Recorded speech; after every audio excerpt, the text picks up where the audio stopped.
नमस्कार. आज आपण विरार पश्चिमेला वसई विरार महानगरपालिका मुख्यालयाबाहेर उभे आहोत. आज या ठिकाणी जे आहे एक मुद्दा गेल्या काही दिवसांपासून सतत चर्चेमध्ये आहे तो म्हणजे 8 मे रोजी नालासोपारा विधानसभेचे आमदार राजन नाईक हे आंदोलन करणार आहेत आणि हे आंदोलन आहे महानगरपालिकेच्या मनमानी कारभाराविरोधात.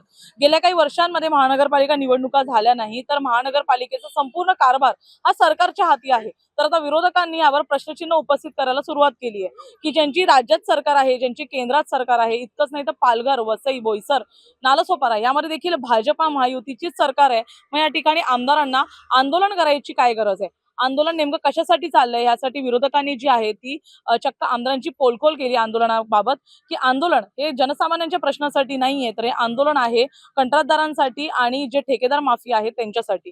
आमदार कशा प्रकारे मध्यस्थी करून जे आहे ते कॉन्ट्रॅक्ट आपल्या बाजूने खेचायचा प्रयत्न करतात आणि टक्केवारी काढण्याचा प्रयत्न करतात असं देखील विरोधकांनी यावेळेस आरोप लावलेला आहे. आपण संवाद साधला आहे काँग्रेसचे पदाधिकारी रामदास वाघमारे तसंच आम आदमी पक्षाचे पदाधिकारी चेतन मच्छा आणि जॉन परेरा यांच्याशी आणि यावेळेस विरोधकांनी आमदारांवर काय टीका केली हे आपण जाणून घेऊया. त्याचबरोबर कशा प्रकारे 8 मेला होणाऱ्या आंदोलनाआधीच त्यांना फोन येईल अशी माहिती एका माध्यमातून आमदारांनी दिली होती.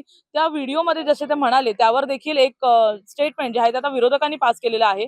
जाणून घेऊया विरोधकांचं या संपूर्ण आंदोलनाच्या नौटंकी जो प्रकार चालू आहे ज्याला विरोधक असं म्हणतात त्याच्यावर त्यांचं काय म्हणणं आहे. तर 8 मेला जे आंदोलन होणार आहे आमदार खुद्द मनमानी कारभाराविरोधात आंदोलन करणार आहे. काय सांगाल विरोधी म्हणून याबाबत? मनमानी कारभार तर बिलकुल चालू नाही आहे. सत्ताधाऱ्यांच्या संगनमताने सगळं चालू आहे. फक्त जनतेची दिशाभूल करण्यासाठी हे आंदोलन घेण्यात येत आहे. आंदोलन घेताना त्यांनी जे मुद्दे मांडलेले आहेत या ठिकाणी की कॉन्ट्रॅक्टरला काम भेटलं पाहिजे, त्याच्यातून स्पष्ट असं संदेश जातो की आमदार स्थानिक आमदार जे आहेत ते कॉन्ट्रॅक्टरसाठी आंदोलन करत आहे. कॉन्ट्रॅक्टर हा व्यावसायिक आहे आणि आमदार हा समाजसेवक असतो.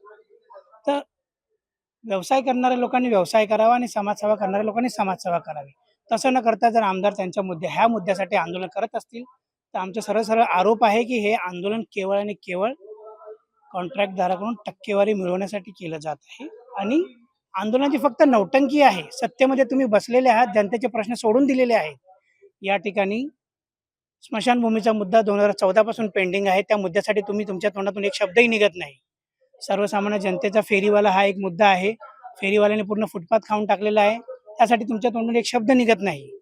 ह्याच महानगरपालिकेचं ओपनिंग करत्या वेळेस जनतेसाठी हॉस्पिटलचं पण देखील उद्घाटन केलेलं आहे. त्या ठिकाणी आज एक वीट देखील ठेवलेली नाही आहे. हे मुद्दे तुम्ही विसरून गेलात आणि फक्त कॉन्ट्रॅक्टर तुम्हाला लक्षामध्ये राहतात. जनतेसाठी तुम्ही आंदोलन कराल अशी जनतेची अपेक्षा आहे. त्यामुळे जनतेने परिवर्तन हे घडवून आणलं, पण तुम्ही परिवर्तन न करता भ्रष्टाचार 2.0 चालू केलेला आहे. विकासाची गतीला या ठिकाणी तुम्ही खंडित करून भ्रष्टाचाराच्या गतीला तुम्ही बढावा देत आहात. तर हे तुम्ही थांबवा.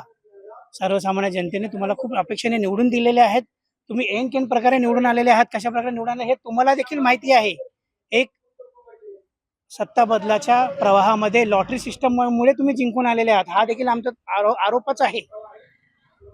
कारण की जनतेसाठी काम करणारे काँग्रेस पक्षाचे विजय पाटील सारखे या ठिकाणी निवडून आले नाहीत. ते का पडले यांचा त्यांच्या पक्षाच्या पदाधिकाऱ्यांनी याची जास्त जाणीव आहे.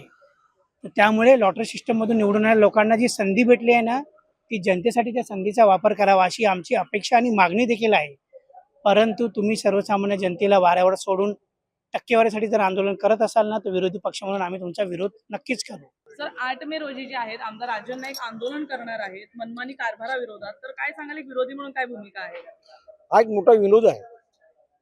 पंतप्रधान बीजेपीचे, गृहमंत्री बीजेपीचे, दिल्लीमध्ये सत्ता पूर्णपणे बीजेपीची, राज्यामध्ये पूर्णपणे बीजेपीची सत्ता. देवेंद्र फडणवीस आज मुख्यमंत्री आहेत. पालघर जिल्ह्यामध्ये पालकमंत्री आहेत ते पण बीजेपीचे आणि आमदार बीजेपीचे. या वसई तालुक्यामध्ये असलेले तिन्ही आमदार सत्ताधारी पक्षाचे आहेत. आंदोलन कोणाच्या विरोधात तुम्ही करत आहात? तुमचं कोण ऐकत नाही, प्रशासन ऐकत नाही येत. मग पालकमंत्री आहेत ना तुमचे, त्यांच्याशी बोला. संबंधित खात्याचे मंत्री असतील त्यांच्याशी बोला, प्रश्न नक्कीच सुटेल. जर आमदार जर उपोषणाला किंवा आंदोलनाला बसत असेल तर मग जनतेला कोणीच वाली राहिला नाहीये असा त्याचा अर्थ निघतो. आणि आमदार म्हणून तुम्ही त्याचे कमकुवत असं त्यातून कळतं. परंतु मला मिळालेल्या माहितीनुसार आमदार साहेब जनतेच्या प्रश्नासाठी आंदोलन करत नाहीयेत. कुठल्या तरी कंत्राटदारांना कंत्राट मिळावी, ती कंत्राट विभागली जावीत म्हणून आयुक्तांशी त्यांचं काहीतरी बिनसलेलं आहे आणि म्हणून ते आंदोलनाला उभे राहत आहेत, हे मला माहिती मिळते. तुम्हाला वाटतं आंदोलन होईल 8 तारखेला? नाही होणार ते. आमदारांचं म्हणणं आहे मला त्या आधी फोन येईल. होऊ शकतं, होऊ शकतं. आमदार आहेत ते, आमदारांना फोन करावाच लागेल त्यांना, काय झालंय, काय निर्णय झालाय तो. या सगळ्या म्हणजे या सगळ्या संपूर्ण घटनेमध्ये तुम्हाला वाटतंय का की प्रशासनावर कोणाचा तरी ताबा आहे की काय आहे, की असंच चाललंय नुसतं प्रशासन? नाहीये, सगळं नौटंकी आहे, नाटक आहे सगळं. सगळं नाटक आहे. आंदोलन करण्याचं प्रकरण सगळं हे नाटक आहे सगळं.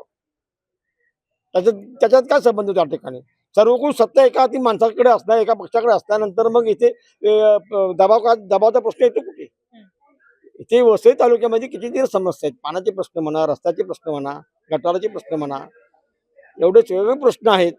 विजेचे प्रश्न म्हणा, या प्रश्नावर आंदोलन कधी आमदारांनी कधी केलंय असं मला कधी आठवत नाही. ते जेव्हा विरोधी पक्षामध्ये होते किंवा एक सर्वसामान्य नागरिक होते तेव्हा सुद्धा त्यांनी कधी आंदोलन केलं असं मला कधी वाटत नाहीये. परंतु आता ते आमदार झाल्यानंतर आंदोलन करतायत, हा एक मोठा विनोदाचा भाग आहे असंच मी म्हणेन. जगामधली पहिली घटना असेल अशी. नाही मॅडम, त्या विषय असं होतं की जेव्हा मृत्यू झाले तेव्हा आम्ही एक रास्ता रोको आंदोलन केलं. सर्व सामाजिक आंदोलन होत होते, त्यामध्ये सगळेच पक्षाचे लोक होते. आमची अशी डिमांड होती की त्या मुलाला न्याय मिळावा, कारण की आम्हाला राजकारण नाही करायचं होतं त्यामध्ये. आम्ही त्यासाठी मॅडम स्वतःच आमदार मॅडम स्वतः आलेले त्या आंदोलनाला आणि आम्हाला फक्त आश्वासनं देण्यात आलं की अमुक टायमाला करू, 2 दिवसात करू, 3 दिवसात करू. परंतु आता जवळपास 2 ते 3 महिने झाले, आतापर्यंत काहीच रिझल्ट नाही. त्यासाठी आम्ही सुरू आहे. अजून मेळे तिकडे लागतात आहे आणि त्या सेफ्टी प्रिकॉशन पण घेतले जात नाही त्यामध्ये.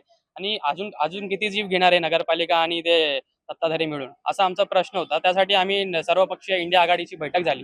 त्यामध्ये काँग्रेस असू दे, शिवसेना युबीटी असू दे, आम आदमी पार्टी असू दे किंवा अन्य घटक दल जेवढे असतात त्यांनी निर्णय घेतला की आम्ही एक मोठा हर्षण न्याय यात्रा काढणार, ज्यामध्ये आम्ही प्रश्न विचारणार. कारण की त्याचे डॅडी जो मुलगा होता त्याचे डॅडी पण खूप डिप्रेस आहे. त्याची मम्मी हॉस्पिटलमध्ये आहे आता सुद्धा आणि आतापर्यंत न्याय मिळत नाही. एकीकडे जेव्हा तुम्हाला प्रकरण माहिती असेल 7 सी रिसॉर्ट किंवा कोणता तरी रिसॉर्ट होता, एकनाथ शिंदे साहेबांचा तो माजी जिल्हा प्रमुखाचा मुलगा होता आणि त्यावरती पूर्ण रिसॉर्ट तोडण्यात आला.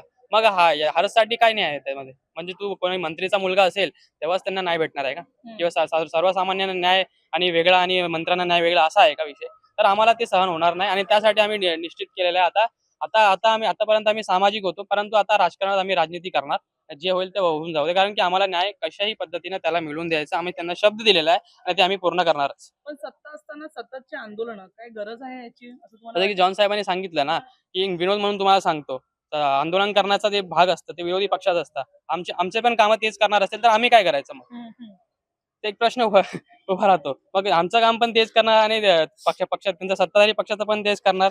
मग त्यांना तुमच्या माध्यमातून सांगू इच्छितो की हे सर्व नौटंकी तुम्ही बंद करा आणि तुम्ही जे प्रामाणिकपणे तुम्ही कामं करा, जेणेकरून जनतेची सेवा होईल त्यात ना. फक्त नौटंकी आणि कॉन्टॅक्ट मिळवण्यासाठी हे धंदे तुम्ही करू नका.